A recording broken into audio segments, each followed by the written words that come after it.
is Paralives making a mistake omitting these key features. The first thing that we don't know we're getting in Paralives is script mods. And while there is custom content via the Steam Workshop, it sounds like so far script mods are not confirmed. When asked this critical question about why script mods are not confirmed, Alex answered this way: "Thanks for the question. It is for the same reason we didn't add multiplayer, which is that I was alone at the beginning of the project. And a life simulator, of course, is a mega project, so I had to choose what to cut, and supporting script mods is not an easy task. The team size has, of course, increased, but we still have to decide what to focus on since we are not a large team. Of course, finishing the game is a big priority right now, and it's bigger than adding script mods. Also, I truly believe that modders will be able to do tons of things with our modding tools because we really worked hard on them to make sure people can add, edit, remove new interactions, new animations, new autonomy roles, new furniture, living items, etc. So mods will still change your experience and change the game in many ways." In other words, Alex is saying, well, we do have in-game tools where you can customize and mod your game, and he thinks that this will be okay without external script mods. I, again, don't have a huge opinion on this, except for I know it could be a deal breaker for certain people, and personally, I do hope that Paralives eventually does support script mods. I also think that it's fine to not have an early access,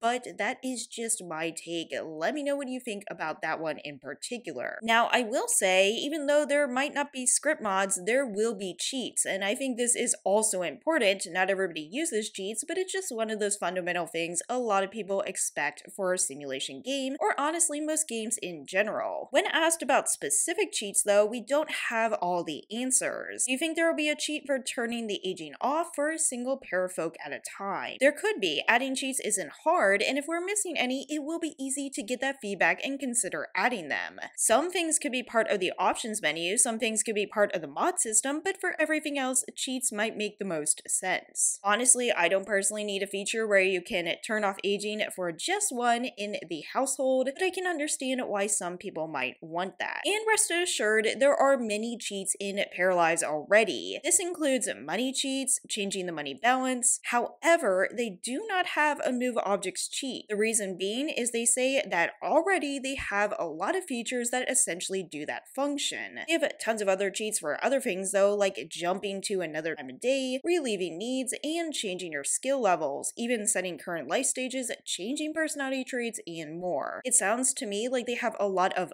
fundamental cheats, and from what I see, they do have lots of flexibility and tools in-game that maybe move objects won't be as essential for some people. There's also the issue of rabbit holes. Now honestly, I don't mind rabbit holes in games. There's enough immersion otherwise. So far nothing is confirmed. There will be actual stores and restaurants, but other than that, it is hard to tell. So we will have some options that are not rabbit hole locations. What I know is that so far school is planned as rabbit hole as well as all of the careers. I do think they should add some freelance careers or something like that, and maybe during early access they can add a single active career or something like that. I admit I'm not a huge active career person, but I do think it's good to have those options. And again, it's one of those topics where I think that the Paralives team needs to do what they need to do, and getting this game done is of course a priority. On the other hand, just like script mods, I know that active careers is a huge selling point, and I know it could turn away potential audiences. Another interesting answer I saw from this dev chat is about dying, and apparently children cannot die whatsoever. Children cannot die, but we will have to manage what exactly happens when they're not well taken care of, a bit like how The Sims do it with child services. So to be clear, actually, I don't know if this means children can't die at all from anything. The way it's stated though, it does sound like children cannot die at all. Let me know your interpretation in the comments below. But now we're gonna get a little bit more into build mode and the paramaker with just a few other tidbits of some things they're gonna be leaving out. Given that I think mixed use lots are confirmed, is there going to be a way to declare a part of the lot into a public area? I was thinking of having an apartment complex that's open on one side with a public hangout, or even having a public walk path to go for your lot. So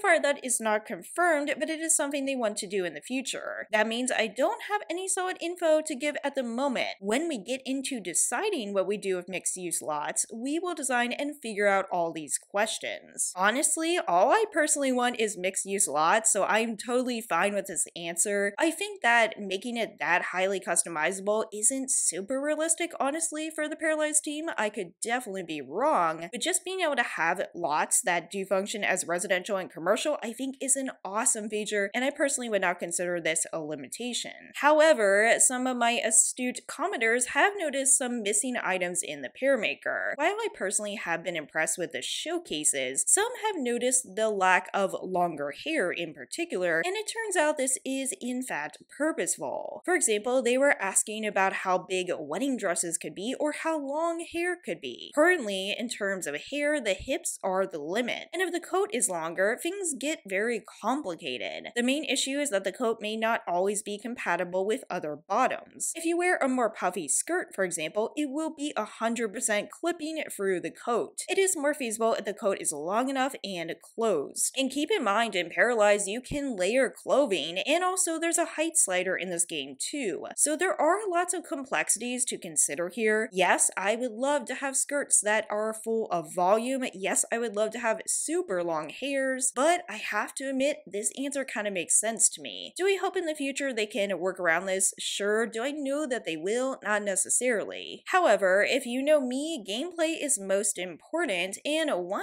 hot topic is story progression. And on this topic, I have good news and bad news. Bad news about story progression is right now it does not exist. There is no story progression, so for now, it will not be possible to see such events play out. There may be some basic town autonomy though, so a neighbor, non-controlled para might be seen in different places depending on the hour, their work, traits, etc., but nothing more. After early access, however, we do want to add story progression. So I'm gonna be real with you, I definitely think they need to add story progression at some point. I would prefer it during early access, even if it's towards the tail end, just so people can test it out and they can get feedback, and so that the launch does have story progression in it. It does sound like their plans are to add it after launch, and this also coincides with them wanting to add a create a world tool, but not having it right away in early access. Again, I do understand some of their reasoning here. I do understand them wanting to get to early access, but I do think there are some downsides to not adding it at least some point during early access. Particularly a system potentially as complex as this, I think it's good to add as soon as possible. Again, I don't know their inner development workings, and I don't know how they are choosing to prioritize certain things. I don't think that early access needs to have everything, and I think that is totally fine, but I guess my bigger concerns do come with these larger systems. All in all, I will say I do mostly trust the team's judgment because I think so far development has gone fairly well. I only want the very best for them, especially in early access and moving forward, and I am no expert to say what they should or should not do. These are just my humble concerns and opinions. I think overall the game still seems promising, but of course I have to be honest and critical of every game I